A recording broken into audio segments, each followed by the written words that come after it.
Welcome everyone to another episode of Vampire the Masquerade Independence.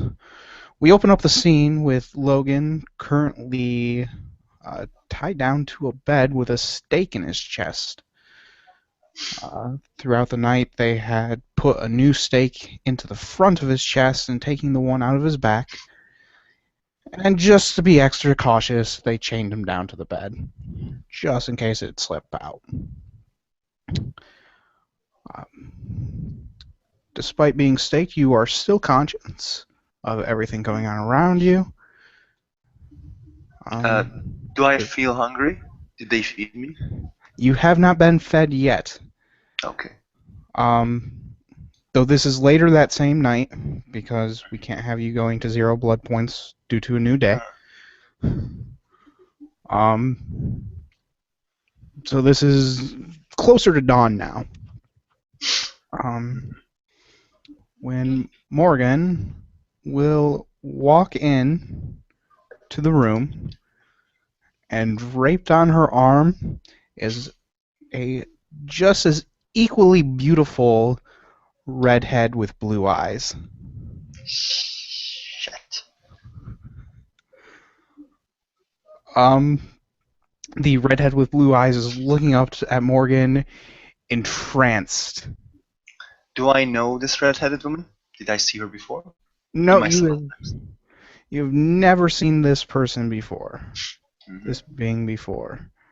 But she is looking at Morgan like she can do no wrong. Um, as Morgan approaches you with this girl on her arm, she smiles ever so sweetly down at you, and with a purring voice, says, "Logan, I figured since you weren't dedicated to me for so long, I would offer you a snack. But before we begin, I have to start with my own snack." And with this said, she bends down to this girl and bites into her throat. Hard, vocacious, draining this human right in front of you until the human passes out, taking 3 blood right from the human. 3 or 4. 3 blood to make him pass out. That's right.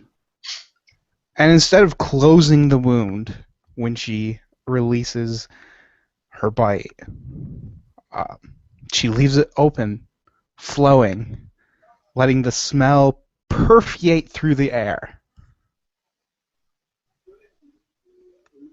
I think I gotta roll frenzy check while staked. Yeah. Yeah, 1 success, but let's just say I'm frenzy. Like, She stares down at you with like, that sweet. you can't speak while you're staked, but your mind can say words. Like you can speak to yourself. It's like, Oh yeah, by all means, it's just like, have oh, inner monologue. it's like, release me, give me, they're hurting me. Ah! And she has blood dripping down from the corner of her mouth. She leans over you, and with a smile, "Do you want some? Huh?" Knowing that you can't respond back to her, but flaunting the fact that she has blood on her, the hair smells of blood, and everything. She takes her forefinger, just gently brushes it over your lips. "I'll tell you what, I will give you a small treat." She bends down, locking her lips with yours, opening your mouth with her tongue, and pushing some of the girl's blood into your mouth with her own. Can I bite her? No, as torpor, you are Oh shit. paralyzed. Yeah, shit. I can't Or fight. not torpor, but as staked, you are Yeah, yeah. paralyzed. Shit. Yeah, like she kisses me like, yeah. Okay. I didn't miss this. No. Like, just give me the blood. Yup. Blood is good. Blood is good. So she forces the human's blood down into your mouth via a kiss. As she stands up, looking back down at you. And now for the better treat of the night. She takes her fingernail and slowly claws at her wrist, opening it up, and proceeds to place it over your mouth, draining her own blood into your system, effectively giving you 1 point bonded to her. Yeah. How much points she gave me? Just one? Uh, she's actually going to give you 2 points of her blood before Okay. drawing it away and lapping it up. Then she'll turn to the human that she has discarded and pick her up and basically just toss her on top of you and Still smiles. staked? Still staked. Yep, still staked and smiles. I bet you would love that steak to come out right now so you could feast upon this girl. You would probably enjoy that very much, wouldn't you? And she cackles madly at this. And then she looks up at the door as it opens. And the twin Nosferatu walk in. Bitches again. Yup. The twin bitches walk into the door. They look first to Morgan, nodding their head, and then to you laying down on the bed. They don't say anything. They each start moving to each side of the bed. The bed is placed relatively center in the room. The room was definitely set up to contain. When they do, they both stare down at the girl on top of you. And they reach up, and the one on the left, with a sickeningly sweet smile, as best as she can, pulls the head back of the girl and starts slicing her throat with a blade she had brought in with her, letting the blood just drop freely over Logan.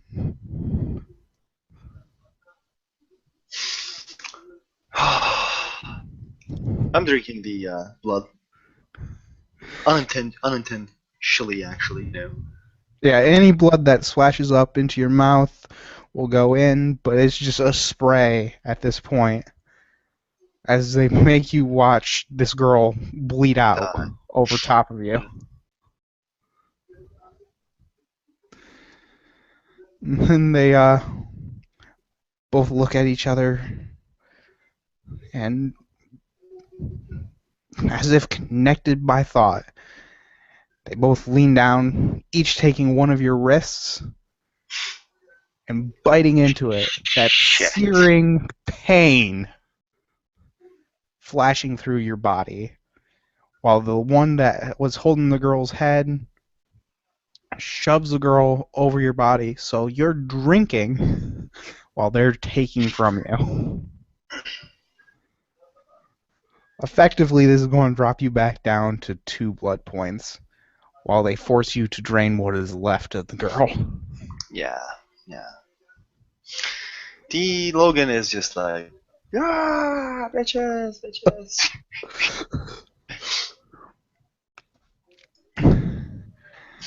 Well, he, like, getting all this pain is not enough. His mentality is breaking off. He's thinking that he's going to be Malkavian, so he's, holding his mentality together, trying to at least, but the pain is so bad. And after they're done feeding and after the girl's drained, they take the body and, like a lifeless doll, fling it across the room. This once beautiful specimen of a woman now crumpled into a corner like a rag doll. Both the twin Nosferatu laugh at this and then look at each other in the eye, lust coming into each other's eyes as they stare at each other. And they lean over you and, in a disgustingly sweet way, just start kissing each other. Because, zero parents. Yeah, zero appearance. Zero Probably parents. probably Pet of Katari. Yeah. And, That's fucked up. Like, it's like, I know Morrigan is fucked up, but this is much more fucked up than ever. and so they do. They just start making out over you, grabbing at each other, enjoying Like, just being. Logan is screaming from inside, like, "Don't touch me!" Just seemingly happy to be in each other's presence.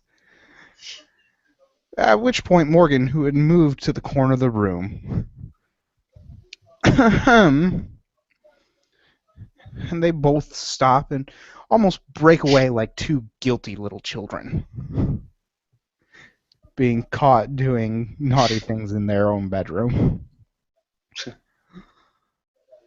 And she's like, "You two can leave now. I'll finish up here." And they leave the room, just as quietly as they entered. Morgan will take her time, stalking across the room, slowly just moving in complete circles, getting closer and closer to Logan's bed with each pass. "So, my dear Logan, I wonder, have you ever heard of the Sabbat ritual called deterioration? Mainly it's used as a torture technique to deprive you of all your blood until your body starts mummifying itself and you slowly drain out the own fluids from your body. I hear it's quite a crazy ordeal. And once you're on the brink of death, your body will finally mercifully shut down into torpor. But what I hear is even worse is after it's done, if we feed you more blood, you'll come awake, ravenously hungry, only to be done to it again. This, my dear boy, is one of the futures we have in store for you." And she'll cackle at this, crazed evilness glowing in her eyes. Logan's eyes was turning, and the eyes were just stopped. When she just said this, the eyes just stopped. Doesn't move. And she bends down once more, takes a bite into your neck, and drains you back down to 1 blood point. Yeah. Before standing up, slowly treating any of your open wounds, and casually walking out the door with a final slam of that large iron door and the lock turning into place. Silence is greeted as the dawn approaches. Well, I hope somebody will, Logan is just saying, will Kamala care about me? Maybe Everly will come. Like, Ariana? No. Prince Jorgen is happy now, right? Fucking Crimson. And he thinks about his gay girl mentor. He starts to think about the Prince Robin.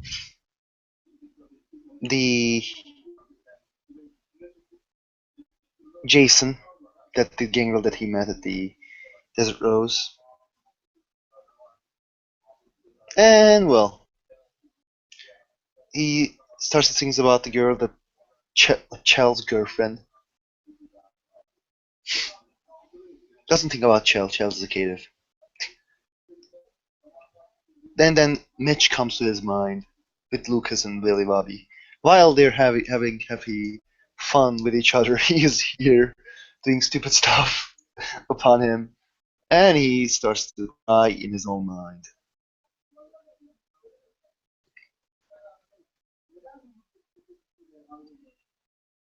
I believe we end the scene here. Thank you, players, for playing and watchers for watching. Till next time.